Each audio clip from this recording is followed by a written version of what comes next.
Hi hello welcome to Andhra Prabha. నేను సాయి. మొత్తం మీద యాత్ర 2 సినిమా అయితే రిలీజ్ అయింది. ఇవాళ షోస్ పడ్డాయి.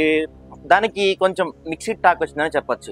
ఎందుకంటే వైసీపీ లీడర్లు దాదాపు ఎమ్మెల్యేల దగ్గర నుంచి ముఖ్య నాయకులు మంత్రులు అందరూ కూడా ఈరోజు మార్నింగ్ షోస్కి ఈ సినిమాకి వెళ్ళారు. అందరూ థియేటర్ నుంచి బయటకు వచ్చి చాలా మేము ఎమోషనల్గా చాలా ఫీల్ అయ్యాము, ఈ సినిమా బాగా మాకు కనెక్ట్ అయ్యింది అని చెప్పి వాళ్ళు చాలా స్టేట్మెంట్లు ఇచ్చారు. అంతేకాదు కొన్ని చోట్ల వైసీపీ వాళ్ళు గ్రామ వాలంటీర్లతో ఈ సినిమాని ఆర్గనైజ్ చేసినట్టు, జనాలని రప్పించినట్టు, జనాలకి ఫ్రీగా టికెట్స్ ఇచ్చినట్టు రకరకాల కథనాలు మనం సోషల్ మీడియాలో చూసాయి. అయితే అవన్నీ పక్కన పెడితే సినిమా గురించి మాట్లాడుకుంటే మహి రాఘవ డైరెక్టర్ యాత్ర 1 తీసినంత బాగా, యాత్ర 1లో పండినంత ఎమోషన్స్ కానీ ఎలివేషన్స్ కానీ ఈ సినిమాలో అంతగా కనిపించలేదు అని ఒక టాక్ అయితే వినపడుతుంది.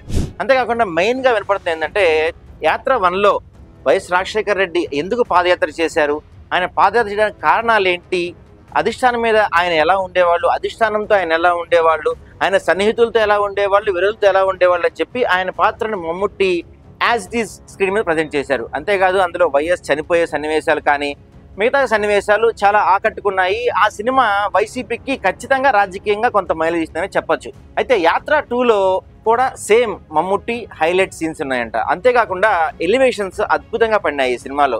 మమ్ముట్టి కనిపించేది కొంచెం సేపే అయినా కానీ ఆయన ఖచ్చితంగా ఈ సినిమాకి ప్రాణం పోశారని చెప్పొచ్చు. మొదటి పార్ట్తో కంపేర్ చేసుకుంటే ఈ పార్ట్లో కొన్ని ఎమోషన్స్ తగ్గినా ఎలివేషన్స్ అయితే బాగా పడినాయి ఈ సినిమాలో. వైఎస్ రాజశేఖర్ రెడ్డి తర్వాత జగన్మోహన్ రెడ్డి పాత్రలో జీవా అయితే పరకాయ ప్రవేశం చేశాడని చెప్పొచ్చు. ఎందుకంటే స్క్రీన్ మీద జీవాన్ని చూస్తున్నంతసేపు చాలా మందికి జగన్మోహన్ రెడ్డిని చూస్తున్న ఫీలింగే బాగా కనిపించిందంట. యాత్ర 1లో మనకి మెయిన్ ఎమోషన్స్ ఉన్నాయి, కానీ యాత్ర 2లో ఎమోషన్స్ కన్నా విలన్స్ ఎక్కువయ్యారని చెప్పి ఒక టాక్ అయితే వినపడుతుంది. అంతేకాకుండా ఈ సినిమాలో మెయిన్ అందరూ అనుకున్నట్టు చంద్రబాబు నాయుడు తర్వాత సోనియా గాంధీ వీళ్ళు మెయిన్ విలన్స్గా చూపించే ప్రయత్నం అయితే చేశారు. మొత్తం సినిమా మీద దాదాపుగా సోనియా గాంధీని చంద్రబాబు నాయుడిని విలన్ చేసే ప్రయత్నం చేస్తూనే సినిమా అంతా జరిగింది. కానీ జగన్మోహన్ రెడ్డి ఎందుకు పాదయాత్ర చేయాల్సి వచ్చింది, జగన్మోహన్ రెడ్డి ఎందుకు కాంగ్రెస్ నుంచి బయటికి రావాల్సి వచ్చింది అనే అంశాలపై అంతగా క్లారిటీ ఇవ్వలేదనే టాక్ అయితే వినపడుతుంది. అయితే ఒక హైలైట్ టాపిక్ ఏంటంటే ఈ సినిమాలో జగన్ని చూపించారు, విజయమ్మను చూపించారు, సోనియా గాంధీని చూపించారు, ఆఖరికి పవన్ కళ్యాణ్ లాంటి వ్యక్తుల్ని అందరినీ చూపించిన ఈ సినిమాలో షర్మిల క్యారెక్టర్ అనేది ఎక్కడా కూడా కనీసం ప్రస్తావించలేదంట. అసలు షర్మిల గురించి కానీ, షర్మిల చేసిన పాదయాత్ర కానీ, జగన్ జైల్లో ఉన్నప్పుడు షర్మిల చేసిన పోరాటం కానీ ఇలా ఏ విధంగా చూసుకున్నా ఈ సినిమాలో షర్మిల గురించి ఒక్క సీన్ కూడా లేకపోవటం షర్మిల అభిమానులు కొంత నిరుత్సాహానికి గురి చేసిందని చెప్పొచ్చు. ఎందుకంటే వైఎస్ రాజశేఖర రెడ్డి తర్వాత జగన్ ఎంతవరకు ఆ లెగసీని కంటిన్యూ చేశారో